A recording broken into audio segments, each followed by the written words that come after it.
उत्तर राजकुमार की बात सही थी। वह इतनी उपयोगी थी कि युए सम्राट उसे यूं ही बाहर नहीं भेजते जब तक उन्हें यह न लगता कि वह उत्तर देश में रहकर अधिक काम आ सकती है। उत्तर राजकुमार महत्वाकांक्षी और सक्षम व्यक्ति था। यदि उसके माध्यम से उसे अपने वश में किया जा सके तो भविष्य में वह बहुत उपयोगी सिद्ध हो सकता था। लेकिन अब इन बातों का कोई अर्थ नहीं था। लू चेन पहले ही सम्राट की योजना समझ चुका था। वह उस चिन्ह का रहस्य जान चुका था। सबसे महत्वपूर्ण बात यह थी कि वह चिन्ह उस पर प्रभावी नहीं हुआ। इसका अर्थ था कि सम्राट की योजना विफल हो चुकी है। लू चेन मुस्कुराकर बोला, मूल योजना ये थी कि तुम्हारे माध्यम से मुझे नियंत्रित किया जाए। पर अब तुम्हारी पवित्रता जा चुकी है और वह चिन्ह मुझ पर काम नहीं आया। यदि युए सम्राट को ये पता चला कि वह चिन्ह निष्फल है, तो क्या वह अब भी तुम पर विश्वास करेंगे? सोचो, तुम मुझे वश में नहीं कर सकी, बल्कि मैं ही तुम्हें अपने अधीन ले आया। परिणाम ये हो सकता है कि तुम ही मेरे प्रभाव में आ जाओ। तब सम्राट की दृष्टि में तुम्हारा क्या मूल्य रह जाएगा? मुरोंग शुए कुछ क्षण के लिए स्तब्ध रह गई। अब उसे समझ आया कि प्रारंभ में सम्राट ने उसे उस चिन्ह का रहस्य क्यों नहीं बताया था। यदि वह पहले जान जाती और चिन्ह असफल हो जाता, तो वह स्वयं ही भयभीत होकर विचलित हो जाती। उसने धीमे स्वर में पूछा, ये सब मुझे बताने का आपका उद्देश्य क्या है? लू चेन ने शांत स्वर में कहा, ताकि तुम पूर्ण रूप से मेरी हो जाओ, सचमुच मेरी स्त्री बन जाओ। ये कहकर वह फिर झुक गया और उसके होठों को चूम लिया। मुरोंग शुए ने थोड़ी देर विरोध किया, पर अंत में उसे साथ देना पड़ा। उसके मन में चिंता थी। सम्राट का कार्य, अपनी स्थिति, भविष्य, सब एक साथ उसके मन में घूम रहा था। वह चाहती थी कि इन सब विचारों को भूल जाए। कितनी देर बीत गई उसे पता नहीं। अचानक उसे पीठ पर ठंडक का स्पर्श महसूस हुआ। उसने थोड़ा मुड़कर देखा तो पाया कि लू चेन उसके पीछे बैठा है और उसकी पीठ पर कूंची से कुछ लिख रहा है। उसका शरीर पहले ही तप रहा था। वह मुश्किल से संयम रख पा रही थी और वह इस समय भी लिखने का अभ्यास कर रहा था। उसने धीमे और टूटी हुई सांसों में कहा, राजकुमार, रात लंबी है। लेखन बाद में भी हो सकता है। पहले मुख्य कार्य कर लें। लू चेन ने कूंची रोक दी और बोला, यदि मैं मुख्य कार्य करूं, तो पहले सच्चा कारण बताओ कि आज रात तुम यहाँ क्यों आए हो। मुरोंग शुए का हृदय धड़क उठा। उसे समझ आ गया कि उसकी बातों पर कभी विश्वास ही नहीं किया गया था।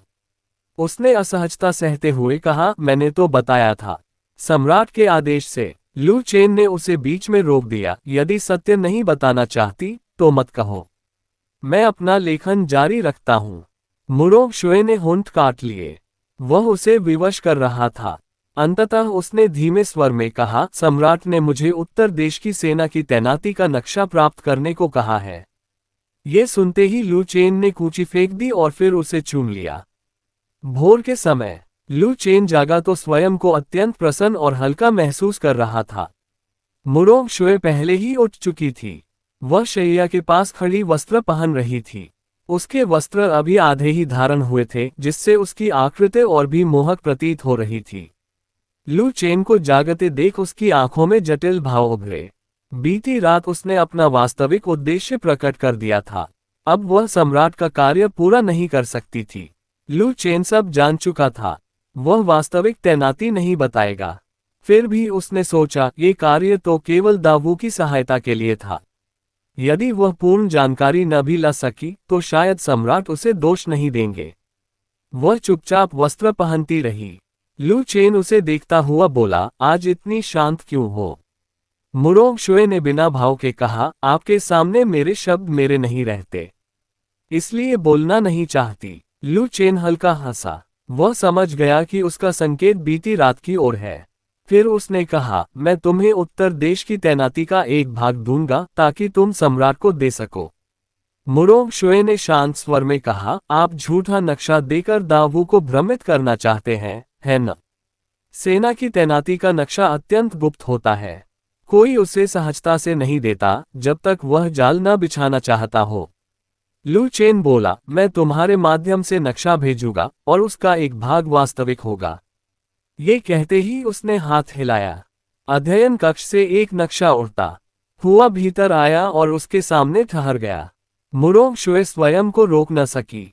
उसने नक्शा लेकर देखा। उसमें उत्तर देश की तैनाती दर्शाई गई थी, पर सैनिकों की संख्या नहीं लिखी थी। इससे जानकारी का महत्व काफी कम हो जाता था। लू चेन मुस्कुराया, कैसा लगा? मैं तुम्हारे प्रति उदार नहीं हूं क्या? क्या इस सौदे से संतुष्ट हो? मुरोंग शुए ने उसकी ओर देखा। वह शैया पर निस्संकोच लेटा था। उसने धीमे स्वर में कहा, धन्यवाद राजकुमार। मैं आज प्रस्थान करूंगी। यदि फिर आवश्यकता हो तो संदेश भेज दीजिए। उसके मन में वह पहले ही हार चुकी थी। जो कुछ हो चुका था, उसके बाद वह इस व्यक्ति से स्वयं को अलग नहीं कर पा रही थी।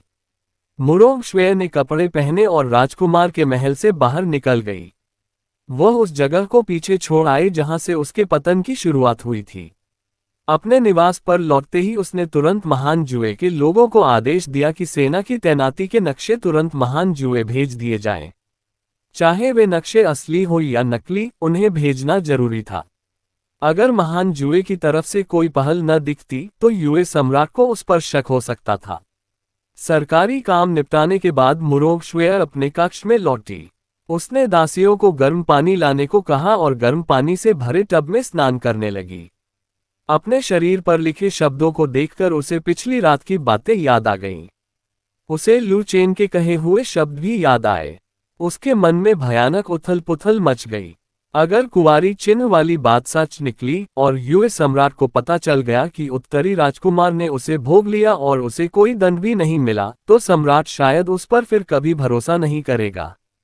उस जैसी स्त्री अगर सम्राट की कृपा से गिर जाए तो न जाने कितने लोग उसे खत्म करने को तैयार बैठे होंगे। अब तक वह सिर्फ इसलिए सुरक्षित थी क्योंकि सम्राट का ध्यान उस पर था। क्या वह सच में युए सम्राट से विश्वासघात करने जा रही है? विश्वासघात शब्द उसके दिल में तीर की तरह चुभ गया। उसने कभी भी सम्राट के साथ धोखा करने का नहीं सोचा था। चाहे सम्राट उसे कितनी ही बार दंड देता रहा हो, उससे तरह तरह के काम करवाता रहा हो, उसने हमेशा उसे उचित ही माना और कभी मन में शिकायत नहीं रखी। अचानक उसने अपना हाथ उठाकर टब का पानी उछाल दिया। पानी की आवाज ने उसके बिखरे हुए विचारों को रोक दिया। अगर वह ऐसे ही सोचती रहती तो उसका शरीर फिर अजीब महसूस करने लगता। मुरोंग श्वेय ने हल्की सांस भरी, अपनी गोरी टांग उठाए और उस पर लिखे शब्दों को देखते हुए खुद से बोली, आह, वह कमीना सच में मेरा दुर्भाग्य है। दोपहर का समय था। लू चेन अपने अध्ययन कक्ष में बैठा नए बनाए गए हथियारों के नक्शे देख रहा था। तभी एक दासी की आवाज आई, राजकुमार, कन्या श्वेन्युवान आपसे मिलना चाहती है। लू चेन ने शांत स्वर में कहा, उसे अंदर भेज दो। कुछ ही क्षण में श्वेन्युवान यूनची अंदर आए। लू चेन की नजर अब भी मेज पर रखे नक्शों पर ही थी। यूनची ने पूछा, राजकुमार, क्या आपने मुझे किसी काम से बुलाया है? ऊपर से वह शांत दिख रही थी, लेकिन उसके दिल में उत्साह की लहर दौड़ रही थी। पिछली रात उसके भाई ने कहा था कि अगर वह आज अच्छा प्रदर्शन करे और राजकुमार के सवालों का ठीक से उत्तर दे तो उसे सीमा पर जाने की अनुमति मिल सकती है। युद्ध में जाना उसका बचपन से सपना था। लू चेन ने नक्शे पलटते हुए पूछा, यूनची, मैंने सुना है तुम सीमा पर जाना चाहती हो। उसने तुरंत उत्तर दिया, हाँ राजकुमार, जो सीखना था वह लगभग सीख चुकी हूँ। अब मुझे असली युद्ध का अनुभव चाहिए। लू चेन बोला, युद्धभूमि वह जगह है जहां लोग मरते हैं। यह उतना आसान नहीं जितना तुम सोचती हो। क्या तुम सच में तैयार हो? यूनची ने बिना झिझक कहा, मैं बहुत पहले से तैयार हूं। कृपया निश्चिंत रहें। तब लू चेन ने सिर उठाकर उसकी ओर देखा। वह काले और लाल कवच में थी। कवच उसके सुडौल शरीर को ढके हुए था। बाल ऊंची पूंछ में बंधे थे और उसका गोरा माथा चमक रहा था। वह जोश और ऊर्जा से भरी दिख रही थी। लू चेन ने सीधे कहा, मैं तुम्हें जाने दे सकता हूं, लेकिन एक शर्त है। यूनची बोली, कृपया बताएं। युद्ध के बाद तुम वापस महल आकर मेरी निजी अंगरक्षक बनोगी। वह पल भर को चौंकी, फिर बोली, मैं आपकी शर्त स्वीकार करती हूं।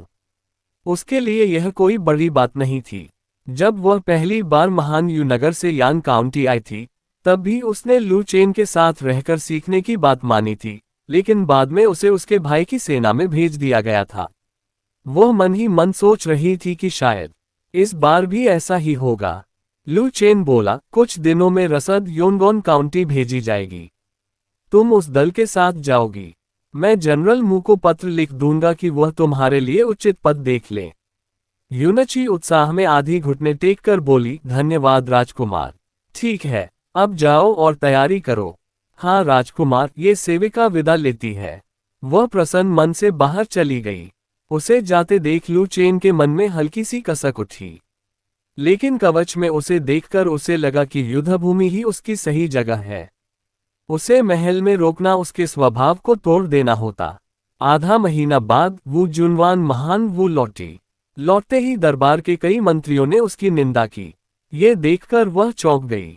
यूएस सम्राट को महान वू के साथ संधि के लिए राजी न कर पाना उसकी कमी हो सकती थी, लेकिन इतनी कड़ी निंदा उचित नहीं थी। उसकी शक्ति बढ़ रही थी। पहले वे मंत्री हिम्मत नहीं करते थे कि खुलेआम उसके खिलाफ एकजुट हो जाएं। उसे शक हुआ कि कोई पर्दे के पीछे से खेल खेल रहा है। उसने तुरंत जांच शुरू करवाई कि उसके अनुपस्थित रहने के दौरान दरबार में ऐसा बदलाव कैसे आ गया। हरित मेघ महल में वह आलीशान आसन पर बैठी थी और एक महिला रक्षक की रिपोर्ट सुन रही थी। रिपोर्ट खत्म होते ही उसने ठंडे स्वर में कहा, किसी को भेजो और चाय जिलियांग को बुलाओ। तभी बाहर से आवाज आए, राजकुमारी, बुलाने की जरूरत नहीं, मैं आ चुका हूं। अंदर आकर उसने प्रणाम किया। वू जुनवान बोली, चाय जिलियांग, इन दिनों आप काफी व्यस्त दिख रहे हैं। उसने उत्तर दिया, महाराज उत्तर देश पर सेना भेजने की तैयारी कर रहे हैं, इसलिए काम ज्यादा है। वू जुनवान बोली, आपको पता है दरबार में लोग मेरे खिलाफ बातें कर रहे हैं। उसने शांत स्वर में कहा, क्रोध शांत कीजिए। ये साफ है कि कोई पीछे से उकसा रहा है। वू जुनवान ने पूछा, आपको क्या लगता है इसके पीछे कौन है? मेरे भाई या फिर वे? चाय जिलियांग समझ गया कि वह अपने पिता मार्शल सम्राट की बात कर रही है। उसने कहा, संभव है आपके भाई मौका देखकर यह सब कर रहे हों। वू जुनवान ने ठंडी हंसी भरी, मैं महान वू के लिए दौड़ती रही और वे मिलकर मेरी निंदा कर रहे हैं। दोनों को यह अंदाजा नहीं था कि असली चाल कौन चल रहा है। उसी समय महान वू के मुख्य निरीक्षक झांग युवानबाई के घर एक खास मेहमान आया। सामने बैठा मोटा मध्यम आयु का व्यक्ति रेशमी वस्त्र पहने था, गले में मोटी सोने की जंजीर थी और वह धनवान दिख रहा था। झांग युवानबाई मुस्कुराकर बोला, चियान शिंगचांग, तुमने सही फैसला लिया है। सोचा नहीं था कि तुम राजकुमार वू मिंग का साथ दोगे। चियान शिंगचांग बोला, राजकुमारी तो एक स्त्री है, चाहे कितनी भी योग्य हो सिंहासन नहीं पा सकती। उसके साथ चलकर कुछ हासिल नहीं होगा। झांग ने पूछा, अगर राजकुमारी को पता चल गया तो? वह मुस्कुराया, जब तक आप नहीं बताएंगे उन्हें कैसे पता चलेगा। ये कहकर उसने आस्तीन से नोटों की गड्डी निकालकर आगे रख दी। यह मेरी निष्ठा का प्रमाण है। झांग की आंखें चमक उठी, लेकिन उसने तुरंत संयम रखा और बोला, निश्चिंत रहो, मैं राजकुमार से तुम्हारी प्रशंसा करूंगा। फिर चियान शिंगचांग ने कुछ कागज निकाले, इनमें वे काम दर्ज हैं जो राजकुमारी ने वर्षों में गुप्त रूप से करवाए। ये राजकुमार के बहुत काम आएंगे। झांग ने तुरंत कागज ले लिए और संभाल कर रख लिए। राजकुमार तुम्हें अवश्य पुरस्कृत करेंगे। चियान शिंगचांग विनम्रता से बोला, ये तो मेरा कर्तव्य है। योनगॉन काउंटी सीमा रेखा पर दूर दूर तक खाइयां खोदी गई थीं। हथियार बदल चुके थे, इसलिए युद्ध का तरीका भी बदल गया था। आने वाले समय में उत्तर देश को अब शहरों में छिपकर रक्षात्मक लड़ाई नहीं लड़नी थी। मू चांगतियान की 2 लाख की सेना सीधे महान वू की सेना से टकराने के लिए तैयार खड़ी थी। उसी समय सीमा के पश्चिम में महान वू की 3 लाख की विशाल सेना भी आक्रमण की तैयारी कर रही थी। काले कवच में एक लंबा पुरुष घोड़े पर सवार होकर सीमा के पास एक छोटे टीले पर पहुंचा और योनगॉन काउंटी की दिशा में देखने लगा।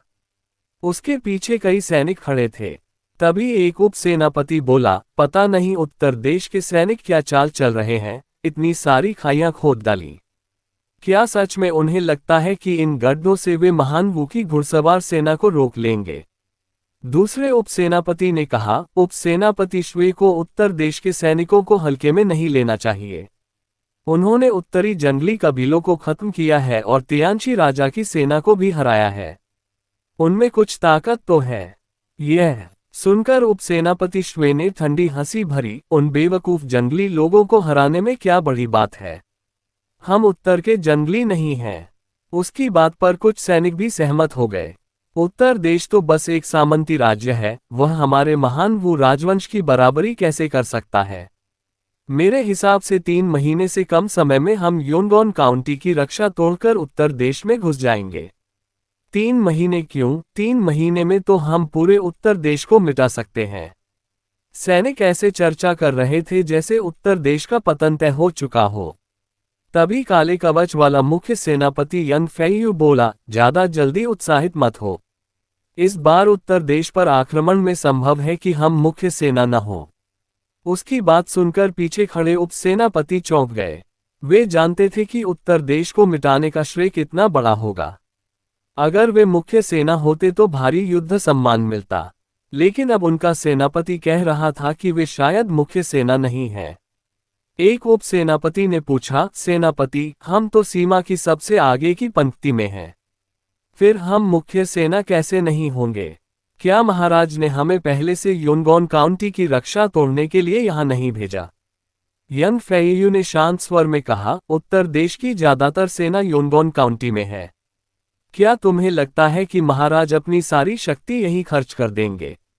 अगर एक छोटे से उत्तर देश को हराने में ही हमारे बहुत सैनिक मारे गए, तो आगे चलकर हम महान सुम को कैसे हराएंगे? उसकी बात सुनकर सब चुप हो गए।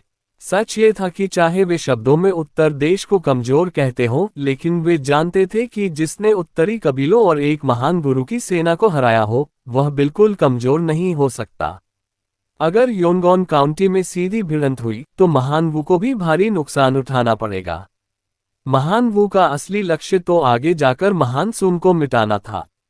अगर उत्तर देश को हराने में ही बहुत हानि हो गई तो ये जीत भी बेकार साबित होगी। इसलिए संभव है कि मार्शल सम्राट सारी सेना यहीं न झोंके। यंग फेयू ने आगे कहा, मेरे विचार से असली मुख्य सेना जनरल झान और जनरल शू के नेतृत्व में होगी। वे शायद महान जुए के रास्ते घूमकर उत्तर देश पर हमला करेंगे। हमारा काम यहाँ सिर्फ उत्तर देश की मुख्य सेना को बांधकर रखना है। ये सुनकर सैनिकों का मन बैठ गया। अगर वे मुख्य सेना नहीं होंगे तो बाद में उन्हें अतिरिक्त सेना भी नहीं मिलेगी। अगर वे योनगॉन काउंटी नहीं तोड़ पाए तो उत्तर देश जीतने का श्रेय उन्हें नहीं मिलेगा। वे सिर्फ दुश्मन को रोके रखेंगे, और जो सेना पहले उत्तर देश में घुसेगी वही असली लाभ उठाएगी। सबसे बड़ी चिंता ये थी कि अगर वे समय पर अंदर नहीं घुसे तो उत्तर देश की दौलत से उनका कोई संबंध नहीं रहेगा। तब तक मुख्य सेना सब लूट चुकी होगी और ये 3 लाख सैनिक सिर्फ देखते रह जाएंगे। सैनिकों के चेहरे देख यंग फेयू हंस पड़ा, भले ही हम मुख्य सेना न हो, लेकिन अगर हम योनगॉन काउंटी गिराकर खुद उत्तर देश में घुस गए तो फिर हम ही मुख्य सेना कहलाएंगे। अगर वे उत्तर देश की मुख्य सेना को हराकर पहले अंदर पहुंच जाएं, तो श्रेय भी उनका होगा और धन भी। उसकी बात सुनकर सैनिकों में फिर जोश भर गया। उत्तर देश में अजीबोगरीब खजाने और संपत्ति की कहानियां मशहूर थीं। अगर वे पहले पहुंच जाएं, तो सब उनका होगा। हालांकि अभी तक दरबार का अंतिम आदेश नहीं आया था, इसलिए वे महान वू की सीमा के भीतर ही रुककर आदेश का इंतजार कर सकते थे। आधा महीना बाद यान काउंटी, लू चेन और झूगे झोगुआंग एक नक्शे के सामने खड़े थे और आने वाले युद्ध में महान वू का सामना कैसे किया जाए, इस पर गंभीर चर्चा कर रहे थे। यान काउंटी में नक्शे के सामने खड़े होकर लू चेन ने कहा, महान विद्वान, क्या आपको लगता है कि इस बार हमें महान वू की भूमि पर भी आक्रमण करना चाहिए? लू चेन को उत्तर देश की सेना की युद्ध क्षमता पर पूरा विश्वास था। उसके विचार में महान वू की सेना को हराना कोई बड़ी बात नहीं थी, लेकिन हराना आसान था। आगे की समस्याएं कठिन थीं, जैसे पलटवार करके उनकी भूमि पर अधिकार करना। वह मन ही मन उलझा हुआ था। उत्तर देश का शासन वह पहले ही संभाल चुका था, पर वह उसका अपना सामंती राज्य था। यदि वह महान वू की भूमि पर कब्जा करता तो वहां की प्रजा को प्रभावी ढंग से संभाल पाना सरल नहीं होता। किसी दूसरे देश की जनता का शासन करना जटिल कार्य है। उत्तर देश अभी विकास के चरण में था। वह नहीं चाहता था कि विदेशी भूमि हथियाने के कारण अपने ही देश में अव्यवस्था फैल जाए। झूगे झोगुआंग ने शांत स्वर में कहा, राजकुमार, मेरी अल्प बुद्धि में हमें केवल पलटवार ही नहीं करना चाहिए, बल्कि योनगॉन काउंटी से सटे यूपिन काउंटी पर भी अधिकार कर लेना चाहिए। केवल पलटवार करके ही हम अन्य राजवंशों को भयभीत कर सकते हैं और उत्तर देश के विकास के लिए अधिक समय खरीद सकते हैं। और यदि हम यूपिन काउंटी पर अधिकार कर लें, तो उत्तर देश सीधे उस क्षेत्र से सटेगा जो महान सुम दरबार के प्रत्यक्ष नियंत्रण में है। सबसे महत्वपूर्ण बात, यूपिन काउंटी की जनसंख्या बहुत अधिक है। पिछले 2 वर्षों में सूखा और करों की कठोरता के कारण वहां की जनता महान वू दरबार से असंतुष्ट है। यदि हम वहां अपनी नीतियां लागू करें तो हम शीघ्र ही जनता का समर्थन जीत सकते हैं। और उत्तर देश को जनसंख्या की अत्यंत आवश्यकता है। झुगे झोगुआंग जब पहली बार उत्तर देश आया था, तब उसने महान वू के कई क्षेत्रों की यात्रा की थी, जिनमें यूपिन काउंटी भी शामिल था। इसलिए वह वहां की स्थिति से परिचित था। जब उत्तर देश ने योनगॉन काउंटी को ची राज्य से खरीदा था, तब केवल आधा क्षेत्र लिया गया था। शेष आधा इस प्रकार स्थित था कि वह सीधे महान सुम के प्रत्यक्ष नियंत्रण वाले क्षेत्र से सीमा बनने से रोकता था। परंतु महान वू का यूपिन काउंटी सीधे उस क्षेत्र से सटा हुआ था। यदि भविष्य में उत्तर देश को महान सुम पर चढ़ाई करनी पड़ी, तो यूपिन काउंटी से सीधे सेना भेजी जा सकती थी, ची राज्य या अन्य सामंती राज्यों को पार किए बिना।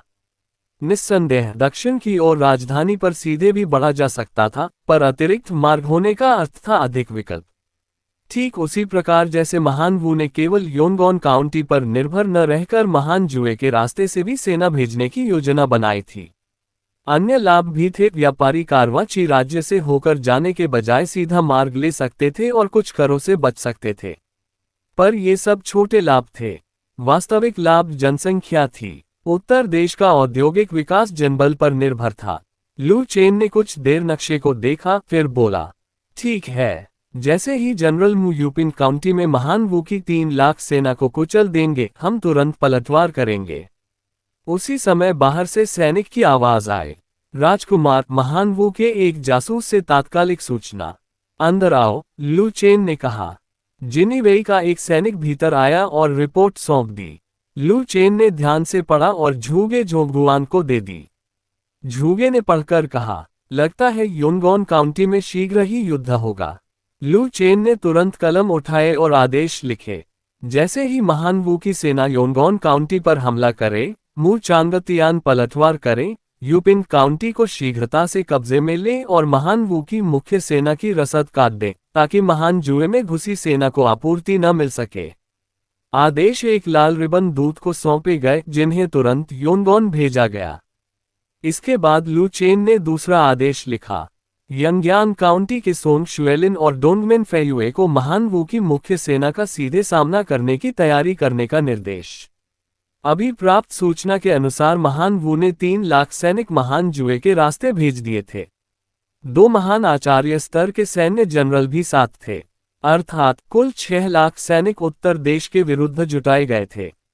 ये समाचार महान सुम के सम्राट तक भी पहुंचा। वह अत्यंत प्रसन्न हुआ। यदि महान वू इतनी शक्ति लगा रहा है, तो उसके अपने योजनाओं के आरंभ का समय निकट था। कुछ दिन पलक झपकते बीत गए। योनगॉन काउंटी की जनता पहले ही निकाल दी गई थी। लू चेन ने समय रहते घोषणा कर उन्हें सुरक्षित स्थानों पर भेज दिया था। अब सड़कों पर केवल सैनिक दिखाई देते थे। तभी एक सैनिक उत्साह से चिल्लाया, जनरल, वे आ गए, वे आ गए। मू चांगतियान तुरंत खड़े हो गए।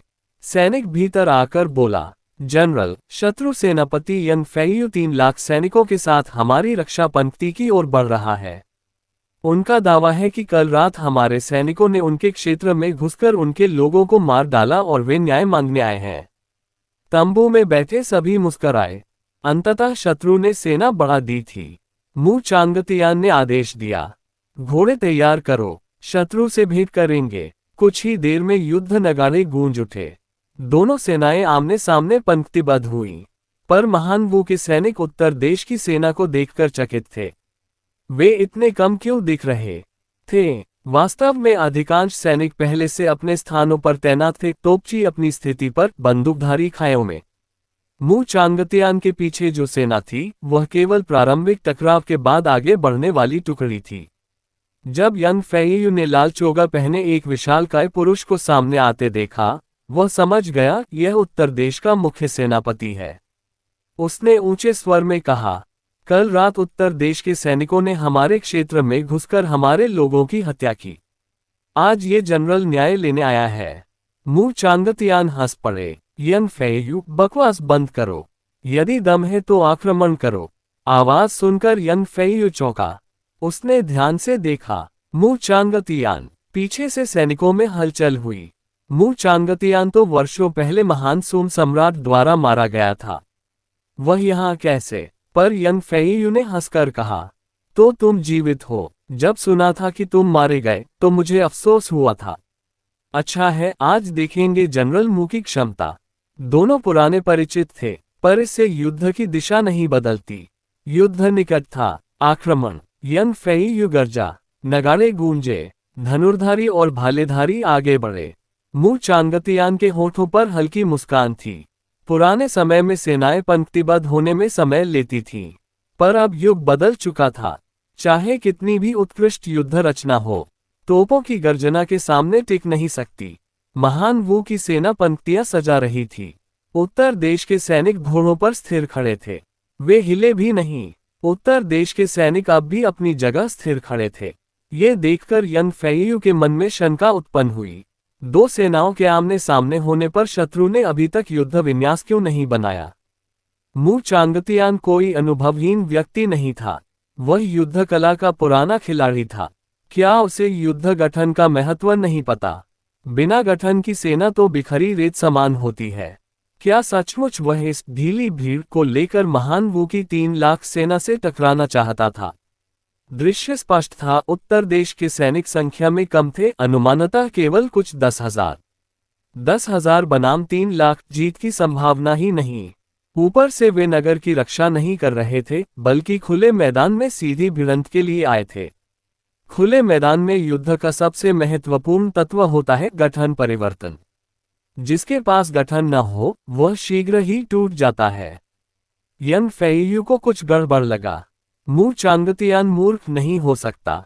तो फिर वह क्या योजना बना रहा है? यद्यपि वह समझ नहीं पा रहा था, पर उत्तर देश ने जब इतनी बड़ी कमजोरी दिखाई थी तो वह अवसर छोड़ने वाला नहीं था। नगाड़ों की ध्वनि पर महान वू की सेना ने शीघ्रता से अपना युद्ध विन्यास बना लिया।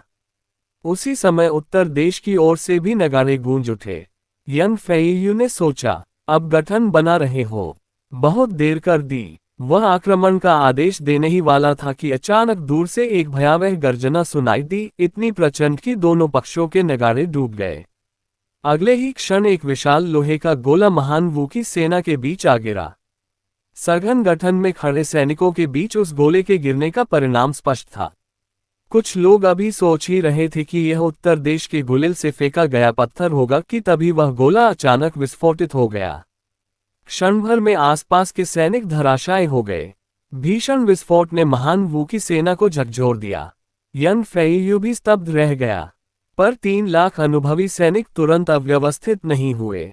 वह आदेश देने ही वाला था कि फिर दूर से लगातार गर्जन होने लगा। उत्तर देश की तोपें युद्धावस्था में प्रवेश कर चुकी थीं। एक के बाद एक तोप दागी जा रही थी। हर विस्फोट के साथ महान वू की पंक्तियों में सैनिकों के अंग हवा में उड़ने लगे। यन फेयू के मन में बिजली कौंधी। अब उसे समझ आया कि उत्तर देश ने उत्तरी कबीलों और तियानची राजा की सेना को कैसे पराजित किया।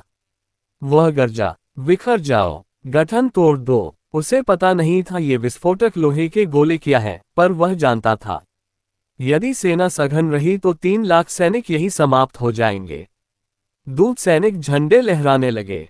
उसी क्षण एक तीखी आवाज यन फेयू के पास से गुजरी। उसे अचानक प्राण संकट का आभास हुआ और वह झटके से हट गया। वह बच गया, पर उसके पीछे खड़ा दूत सैनिक तत्काल गिर पड़ा। यन फेयू ने देखा उसके माथे में एक छोटा सा छेद था, जैसे किसी अदृश्य अस्त्र ने भेद दिया हो।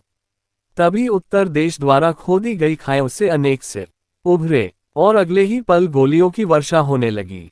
उत्तर देश की बंदूकें अभी अत्यंत सटीक नहीं थीं, पर महान वू की सेना अभी तक पूरी तरह बिखरी नहीं थी। सघन सैनिक समूह पर गोलियों की बौछार मानो सीधे दंड विधान समान थी। यन फेयू चिल्लाया, पूरी सेना पीछे हटो। नगाड़े पुनः बजे। दूत सैनिक झंडे लहराते रहे। 3 लाख की सेना 15 मिनट भी न टिक सकी और पीछे हटने लगी। हानि उतनी अधिक नहीं हुई थी, पर समस्या थी भय। उन्होंने ऐसे अस्त्र पहले कभी नहीं देखे थे। तोपों और बंदूकों की गर्जना ने उनके मन में गहरी दहशत बैठा दी थी। मनुष्य अज्ञात से डरता है। यंग फेयू को भय था, यदि अभी न हटे तो उसकी पूरी सेना यहीं नष्ट हो जाएगी। पहले इन हथियारों को समझना आवश्यक था। ये क्या है, कहाँ से आए, कैसे काम करते हैं। जब तक ये स्पष्ट न हो, वह पुनः सीधी भिड़ंत नहीं करेगा। पर यह उसका विचार था। मू चांगतियान और उत्तर देश की सेना उसे सोचने का अवसर देने वाले नहीं थे। जैसे ही उन्होंने महान वू की सेना को अव्यवस्थित पीछे हटते देखा, मू चांगतियान ने आदेश दिया, पूर्ण प्रत्याक्रमण। वेनरेन लिए की भारी घुड़सवार टुकड़ी भी आगे बढ़ी। पीछे हटते हुए यन फेयू ने तुरंत 50,000 सैनिकों को रोकने का आदेश दिया। तुम लोग पीछे रहकर शत्रु को रोको। आदेश था पालन अनिवार्य। उपसेनापति ने अनिच्छा से 50,000 सैनिक रोके। वे धनुष तैयार कर रहे थे कि फिर से निरंतर तोपों की वर्षा शुरू हो गई। रक्षा गठन बनाने से पहले ही विस्फोटों ने उन्हें हवा में उछाल दिया। युद्ध की दिशा एक ही झटके में बदल चुकी थी।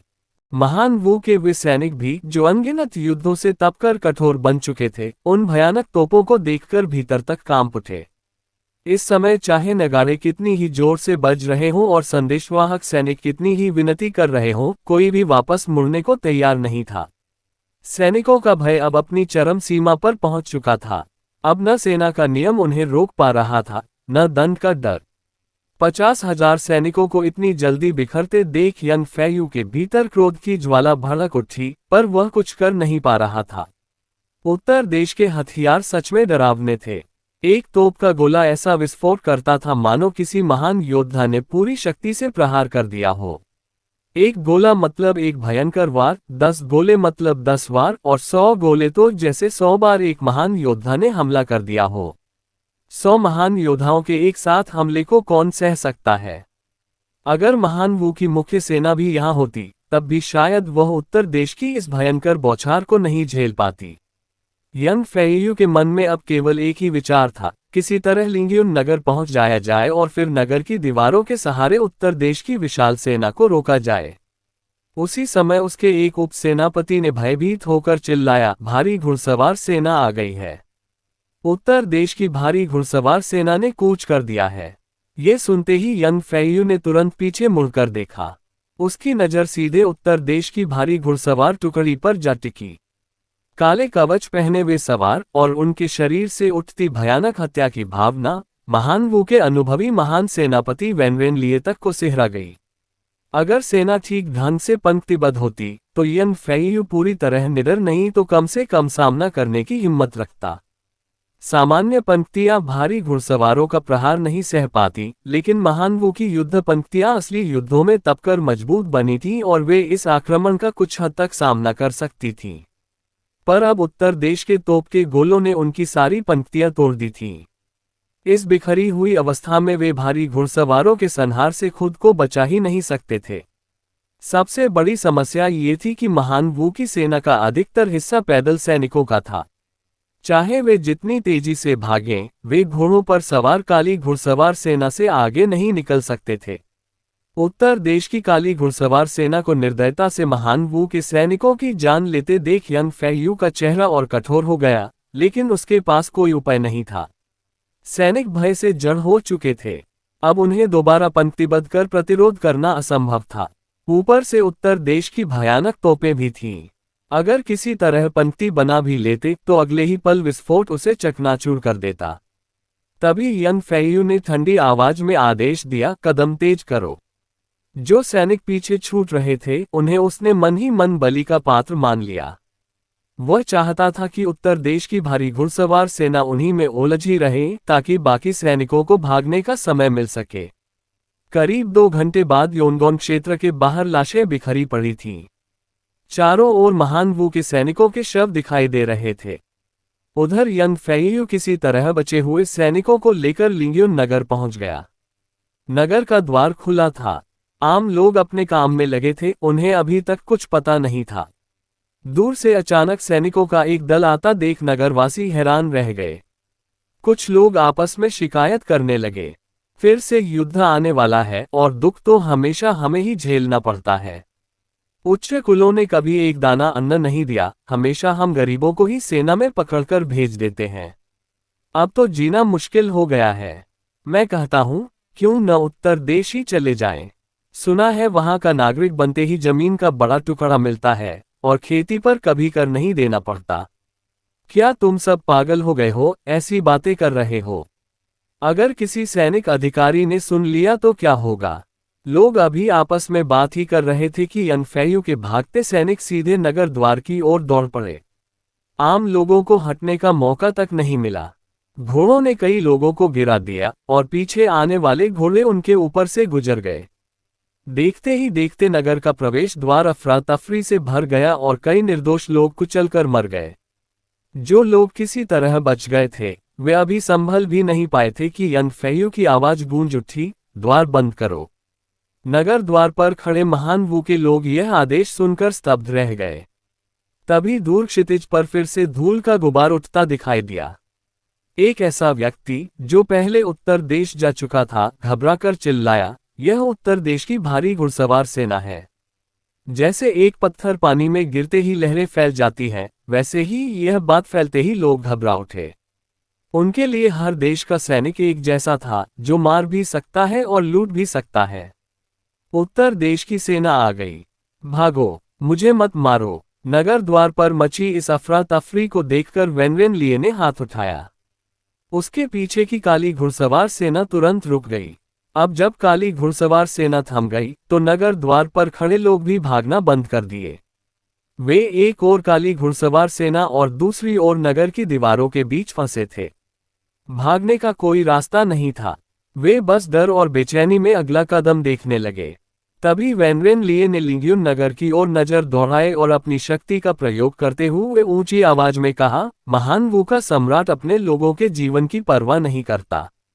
वह अत्याचार से कर वसूलता है और उत्तर देश को मिटाने के भ्रम में उसने सेना भेजी थी। अब उसका घमंड टूट चुका है और महान वू की 3 लाख की विशाल सेना को उत्तर देश ने पराजित कर बिखेर दिया है। वेनरेन लिए ने आगे कहा, उत्तर देश के राजकुमार दयालु हैं। उन्होंने वचन दिया है कि जो भी महान वू का साधारण जन स्वेच्छा से उत्तर देश के सामने आत्मसमर्पण करेगा, उसे कोई हानि नहीं पहुंचाई जाएगी। उत्तर देश के सैनिक आम लोगों को परेशान नहीं करेंगे और गरीबों से सुई धागे तक की चीज नहीं लेंगे। वे केवल जमींदारों और ऊंचे कुलों की संपत्ति जब्त करेंगे। ये सुनकर लिंग्यून नगर के द्वार पर खड़े महान वू के लोग एक दूसरे का चेहरा देखने लगे। उनके मन में संदेह था। वे वेनरेन लिए की बातों पर भरोसा करने की हिम्मत नहीं जुटा पा रहे थे। कैसा सैनिक होता है जो लूटपाट नहीं करता? तभी भीड़ में से एक व्यक्ति बोला, मैं उत्तर देश जा चुका हूं। वहां अब बहुत समृद्धि है। शायद उन्हें हम गरीबों के थोड़े से धन में कोई रुचि नहीं। अगर वे लूटेंगे भी तो जमींदारों और ऊंचे कुलों का धन ही लूटेंगे। दूसरे ने भी कहा, मुझे भी ऐसा ही लगता है। सेनापति ने साफ कहा है कि वे हमें कष्ट नहीं देंगे। लेकिन कुछ और आवाजें भी उठी, क्या तुम सच में उसकी बातों पर विश्वास करते हो? युद्ध तो हमारे सम्राट ने शुरू किया था। अब जब महान वू हार गया है और उत्तर देश की सेना यहां पहुंच गई है, तो वे कुछ न करें, ये कैसे हो सकता है? सब खत्म हो गया, हम सब यहीं मारे जाएंगे। जब नगर द्वार पर खड़े लोग चिंता में डूबे हुए थे, तभी वेनरेन लिए ने मुड़कर अपनी काली घुड़सवार सेना को लेकर वहां से प्रस्थान कर दिया। ये दृश्य देखकर नगर द्वार पर खड़े यनफेयू ने राहत की सांस ली। उसने तुरंत राजधानी में सहायता मांगने के लिए कबूतर द्वारा संदेश भेजने का आदेश दिया। उधर महान वू के लोगों ने देखा कि उत्तर देश की काली घुड़सवार सेना सच में बिना कुछ किए लौट गई। यह उनके लिए विश्वास से परे था। बहुत से लोग व्यापारी थे, जिनके पास माल से भरी गाड़ियां थीं, फिर भी उत्तर देश के सैनिकों ने उनकी ओर नजर तक नहीं उठाए। क्या सच में जैसा उस सेनापति ने कहा, वे साधारण लोगों को परेशान नहीं करना चाहते? कुछ लोगों के मन में भरोसा जागने लगा, लेकिन कई लोग फिर भी घर भागे और तैयारी करने लगे कि जैसे ही काली घुड़सवार सेना दूर हो जाए, वे अपने परिवार को लेकर यूपिंग क्षेत्र छोड़ देंगे। थोड़ी ही देर बाद वैनरेन लिए की भेंट मू चांगतियान से हुई, जो सेना लेकर यूपिंग क्षेत्र में प्रवेश कर चुका था। वैनरेन लिए घुड़सवार सेना का नेतृत्व कर रहा था। उसका मुख्य काम भागते शत्रुओं का पीछा करना था, जबकि घेराबंदी का कार्य मू चांगतियान की विशाल सेना के हाथ में था। मू चांगतियान के पास तोपें थीं। लिंगियोन नगर का जर्जर द्वार उनके सामने टिक ही नहीं सकता था। उधर यंग फेयू जो क्षेत्राधिकारी भवन में विश्राम कर रहा था, अचानक बाहर से गूंजती गर्जना सुनाई दी। कुछ ही क्षण में एक सैनिक आंगन में घुस आया और घबरा कर बोला, सेनापति, अनर्थ हो गया। उत्तर देश की सेना आ गई है। यंग फेयू ने हाथ में पकड़ा प्याला जमीन पर पटक दिया और क्रोध से बोला, धिक्कार है। राजकुमारी के अधीन जो गुप्त समाचार विभाग है, वे सब निकम्मे हैं। उत्तर देश के पास इतने भयानक हथियार हैं और राजकुमारी को कुछ पता ही नहीं था। इस युद्ध की हार की पूरी जिम्मेदारी उसी स्त्री पर है। भय और क्रोध मिलकर यंग फेयू के मन में तूफान उठा रहे थे। अंत तक आते आते उसने राजकुमारी को उसके पद से नहीं, बल्कि केवल उस स्त्री कहकर पुकारा। उसकी दृष्टि में राजकुमारी वू जुनवान गुप्त समाचार विभाग की प्रभारी थी। फिर भी उसे उत्तर देश के हथियारों का ज्ञान नहीं था और उसने दरबार को समय पर सूचना नहीं दी, जिसके कारण 3 लाख की सेना पराजित हो गई। तभी एक उप सेनापति आगे आया और बोला, सेनापति, पीछे के द्वार से निकल चले। इतने शक्तिशाली हथियारों के सामने लिंगियुन नगर का द्वार अधिक देर नहीं टिकेगा। यदि उत्तर देश की सेना ने पूरे नगर को घेर लिया तो बाद में निकलना भी कठिन हो जाएगा। ये सुनकर यंग फेयू कुछ शांत हुआ। उसने मन को संभाला और विचार किया। यूपिंग क्षेत्र महान जुए और महान वू के बीच स्थित था। यदि वह अभी लिंगियुन नगर छोड़कर भाग जाता तो महान जुए में प्रवेश कर चुकी मुख्य सेना का रसद मार्ग कट सकता था, और यदि वह किसी तरह राजधानी पहुंच भी जाता तो उसे सैनिक न्याय का सामना करना पड़ता। ये सोचकर यंग फेयू ने मुट्ठी भींच ली और कहा, पीछे हटना संभव नहीं। यदि यूपिंग क्षेत्र हाथ से गया तो मेरा सिर भी नहीं बचेगा। मुझे विश्वास नहीं कि उत्तर देश की सेना नगर तोड़ सकेगी। ये कहकर उसने अपनी तलवार उठाई और लिंगियुन नगर के द्वार की ओर चल पड़ा। घेराबंदी का युद्ध शुरू हो चुका था। अनेक तोप के गोले नगर की दीवारों पर गिर रहे थे। जगह जगह गड्ढे बन गए थे। महान वू के सैनिक तोपों की गर्जना से भयभीत थे, फिर भी वे गुलेल और धनुष से प्रत्युत्तर दे रहे थे। हालांकि इससे मू चांगतियान की सेना पर विशेष प्रभाव नहीं पड़ रहा था। उत्तर देश की तोपों की मारक दूरी साधारण धनुर्धरों से कहीं अधिक थी। जब तक कोई अत्यंत उच्च कोटि का योद्धा न हो, दूर से उत्तर देश के सैनिकों को मार पाना लगभग असंभव था। दीवार पर पहुंचकर यंग फेयू ने चारों ओर बिखरे अवशेष देखे। उसका चेहरा फीका पड़ गया, लेकिन शीघ्र ही उसने एक बात पर ध्यान दिया। उत्तर देश के हथियार जितने शक्तिशाली थे, अब उनकी संख्या पहले से कम प्रतीत हो रही थी। कुछ ही समय में तोपों की गर्जना विरल हो गई। सैनिक अब गोले के गिरने का स्थान भांपकर पहले ही हटने लगे। जब यंग फेयू ने देखा कि गोलों की संख्या अचानक घट गई है, तो वह हंस पड़ा और बोला, जितना शक्तिशाली हथियार होगा उतना ही दुर्लभ होगा। इन लोहे के गोलों की शक्ति अपार है, इन्हें बनाना सरल नहीं होगा। अवश्य ही इनकी संख्या सीमित है। उत्तर देश का आक्रमण धीमा पड़ रहा है।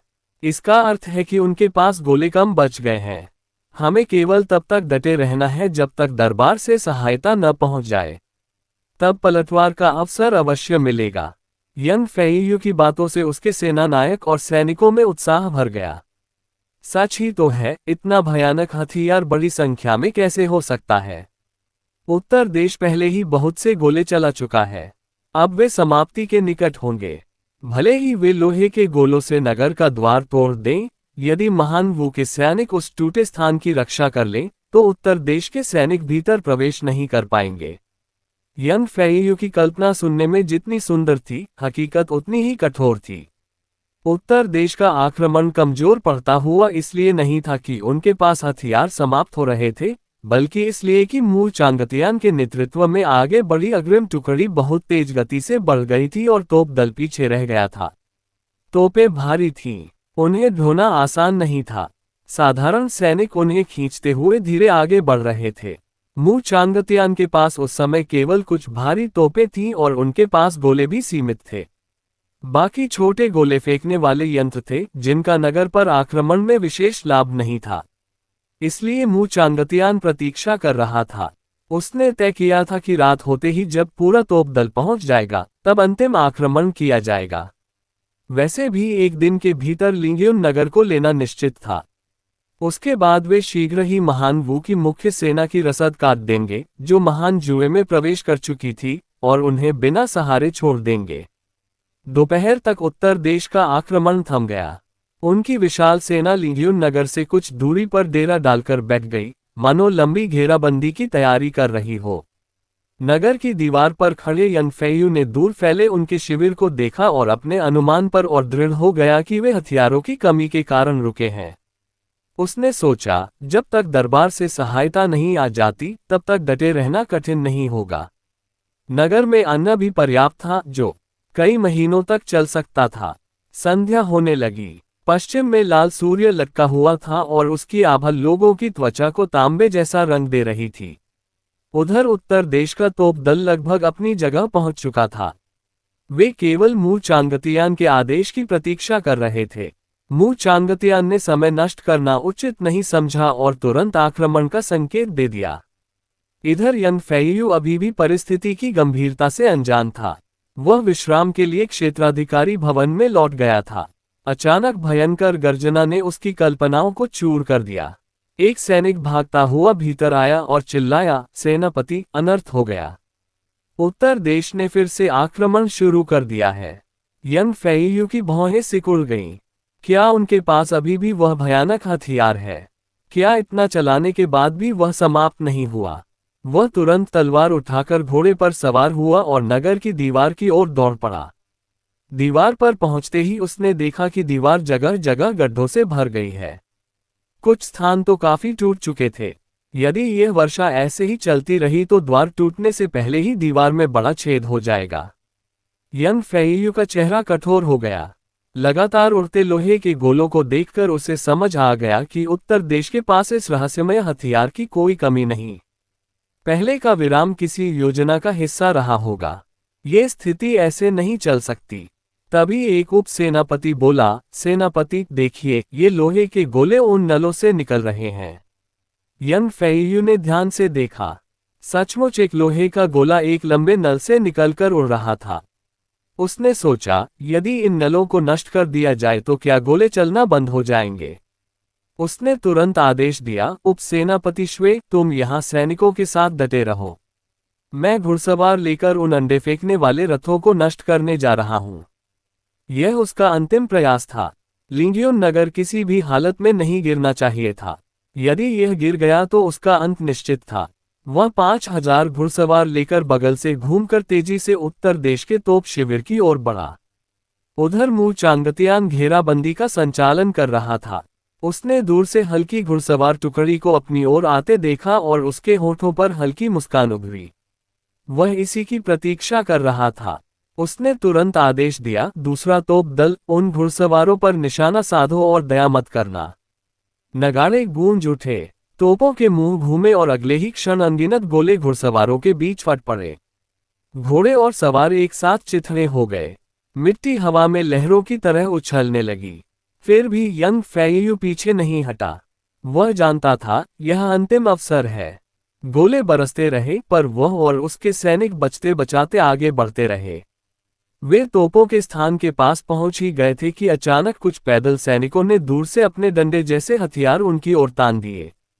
अगले ही पल गोलियां बरस पड़ीं। तोप और गोलियों की संयुक्त मार से वहां आग की दीवार खड़ी हो गई।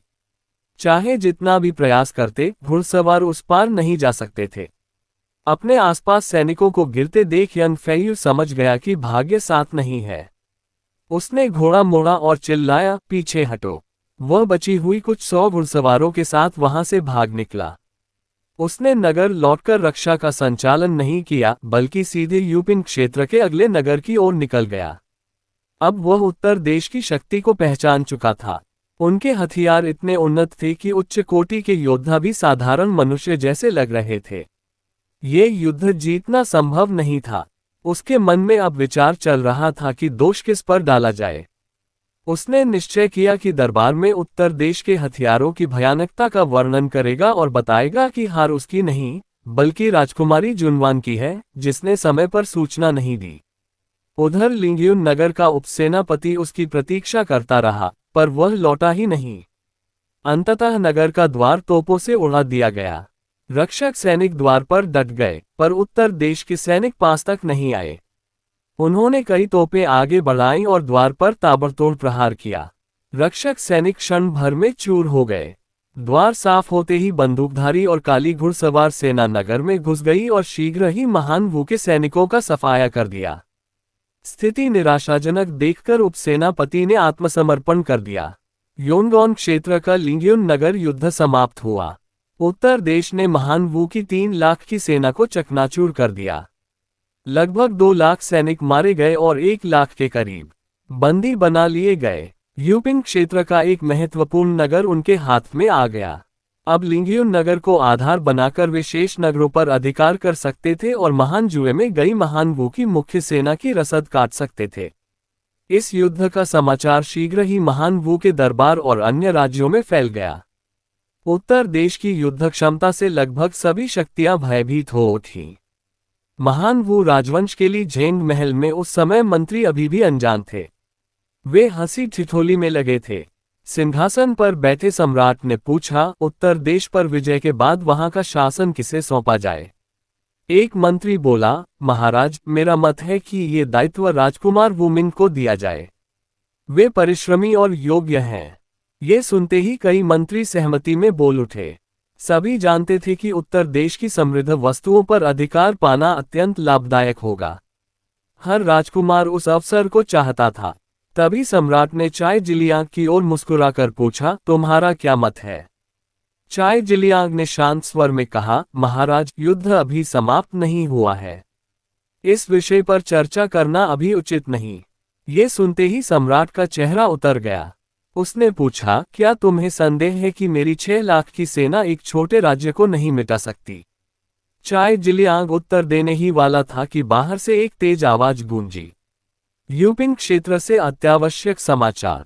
दरबार के बाहर से गूंजती आवाज सुनते ही सभा में बैठे मंत्री एकदम सतर्क हो गए। यूपिंग क्षेत्र से तात्कालिक समाचार। यूपिंग क्षेत्र योनगॉन क्षेत्र के पास ही था। क्या इसका अर्थ यह है कि महान वू की सेना ने योनगॉन पर अधिकार कर लिया? पर क्या उत्तर देश की सेना इतनी निर्बल हो सकती है? उधर चाय जिलियांग की भौहें सिकुड़ गईं। उसके चेहरे पर चिंता की रेखा उभर आई। उसे विश्वास नहीं था कि युद्ध शुरू होने के कुछ ही दिनों में महान वू की 3 लाख सेना योनगॉन क्षेत्र पर अधिकार कर सकती है। वहां 50,000 भारी घुड़सवार तैनात थे और उत्तर देश ने भी वहां कई लाख सैनिक रखे थे। यदि योनगॉन इतनी आसानी से जीत लिया गया होता, तो इसका अर्थ ये होता कि उत्तर देश की मुख्य सेना कहीं और चली गई है। और यदि ऐसा है, तो आगे का मार्ग और भी कठिन होगा। जितनी आसानी से योनगॉन मिलता, उतना ही प्रबल प्रतिरोध आगे मिलता। किसी भी दृष्टि से यह समाचार शुभ नहीं लग रहा था। इसी बीच संदेशवाहक सैनिक सभा में प्रवेश किया। वह घुटनों के बल झुक गया और मंत्रियों की उत्सुक दृष्टियों के बीच ऊंचे स्वर में बोला, यूपिंग क्षेत्र से कबूतर द्वारा संदेश आया है। सेनापति यंग की 3 लाख की सेना उत्तर देश की सेना से पराजित हो गई है। सेनापति यंग लिंगयुन नगर की ओर पीछे हट गए हैं। वर्तमान स्थिति स्पष्ट नहीं है। ये सुनते ही सभा में हलचल मच गई। सभी को लगा था कि उत्तर देश पराजित हुआ होगा, पर यहां तो महान वू ही हार गया। ये कैसे संभव है? यंग फेयू अनेक युद्धों का अनुभवी सेनानायक था। महान वू के सैनिक भी चुने हुए योद्धा थे। कुछ ही दिनों में ऐसी पराजय कैसे हो गई? योनगॉन क्षेत्र में आखिर हुआ क्या? ये केवल तात्कालिक संदेश था, जिसमें विस्तार नहीं होता। पूरी स्थिति तो आधिकारिक युद्ध विवरण आने पर ही ज्ञात होगी। लेकिन हार तो हार है। यदि यंग फेयू पराजित हुआ है, तो लिंगयुन नगर भी संकट में है। और यदि लिंगयुन गिर गया, तो यूपिंग क्षेत्र पर उत्तर देश का अधिकार दूर नहीं। यूपिंग क्षेत्र मुख्य सेना की रसद का जीवन मार्ग था। यदि वह हाथ से गया, तो अग्रिम पंक्ति की सेना पूरी तरह रसद से कट जाएगी। और यदि वे शीघ्र विजय प्राप्त न कर सके, तो सैनिकों का मनोबल टूट जाएगा। सभा में सन्नाटा छा गया। वातावरण भारी हो गया। किसी के मुंह से शब्द नहीं निकल रहा था। कई मंत्रियों के माथे पर ठंडा पसीना झलकने लगा। युद्ध को कुछ ही दिन हुए थे और 3 लाख की सेना पराजित हो गई। भले ही उनसे बड़ी विजय की अपेक्षा न थी, पर कम से कम वे उत्तर देश की सेना को योनगॉन में उलझाए रखते। पर यह तो अत्यंत शीघ्र पराजय थी। अब उत्तर देश की सेना सहायता भेज सकती है। यदि योनगॉन से सेना सहायता के लिए निकल पड़ी तो संभव है महान वू की मुख्य सेना यान क्षेत्र को भी न जीत सके। तब पूरा अभियान विफल हो जाएगा। कोई मंत्री बोलने का साहस नहीं कर रहा था। सभी सम्राट के क्रोध से भयभीत थे। काफी देर बाद सम्राट ने क्रोध में कहा, तुम सब निकम्मे हो। वह यंग फेयू भी व्यर्थ निकला। आधा महीना भी नहीं टिक सका और उसे मैं अनुभवी सेनानायक समझता था। सम्राट के क्रोध को देखकर कोई भी कुछ कहने का साहस नहीं कर पाया। तभी चाय जिलियांग आगे बढ़ा और बोला, महाराज, अभी क्रोध का समय नहीं है। सेनापति यंग की सेना पराजित हो चुकी है। हमें नहीं पता कितने सैनिक शेष हैं। तुरंत यूपिन क्षेत्र में किसी को भेजकर स्थिति स्पष्ट करनी होगी और सहायता भी भेजनी होगी। यदि उत्तर देश ने पूरे यूपिन क्षेत्र पर अधिकार कर लिया तो हमारी मुख्य सेना रसद से कट जाएगी और अग्रिम पंक्ति का मनोबल गिर जाएगा। ऐसे समय में बोलने का साहस देखकर कई मंत्री भीतर ही भीतर चाय जिलियांग की प्रशंसा करने लगे। सम्राट ने उसकी बात सुनी और धीरे धीरे शांत हुआ। क्रोध अभी भी था, पर परिस्थिति अधिक महत्वपूर्ण थी। यूपिन क्षेत्र किसी भी स्थिति में नहीं खोना चाहिए। यदि वह गया तो सब कुछ ढह जाएगा। सम्राट ने तुरंत आदेश दिया, तांग मिंग 2 लाख सैनिक लेकर तत्काल यूपिन क्षेत्र की ओर प्रस्थान करे। किसी भी कीमत पर उसे रोका जाए। साथ ही आदेश भेजो कि यंग फेयू तुरंत राजधानी लौटे। मैं स्वयं उससे जानना चाहता हूं कि वह कैसे पराजित हुआ। सम्राट भीतर से अभी भी इस पराजय को स्वीकार नहीं कर पा रहा था। यंग फेयू अनुभवी सेनानायक था। उसने अनेक विदेशी युद्धों में विजय पाई थी। फिर इस बार इतनी शीघ्र हार कैसे हो गई? अवश्य ही कोई ऐसी बात है जिसकी उन्हें जानकारी नहीं। ये सोचकर सम्राट सिंहासन से उठ खड़ा हुआ, आस्तीन झटकते हुए बिना सभा समाप्ति की घोषणा किए ही भीतर चला गया। मंत्रियों ने तुरंत झुककर कहा, हम महाराज को प्रणाम करते हैं। सम्राट के जाते ही दरबार में हलचल मच गई। हर ओर यूपिन क्षेत्र के युद्ध की चर्चा होने लगी। किसी को विश्वास ही नहीं हो रहा था कि यह समाचार सत्य है। यंग फेयू इतनी जल्दी कैसे हार सकता है? 3 लाख चुने हुए सैनिक थे और आधा महीना भी नहीं टिक पाए। क्या उत्तर देश की सेना सचमुच इतनी भयानक है? अब तक कई लोग सोचते थे कि उत्तर देश ने उत्तर के जंगली कबीलों और तियानची राजा की सेना को शायद भाग्य के सहारे हराया होगा। यदि वहां महान वू की सेना होती तो उत्तर देश अपमानित हो जाता। पर अब स्पष्ट था कि उन्होंने उत्तर देश की सैन्य शक्ति को बहुत हल्के में लिया था।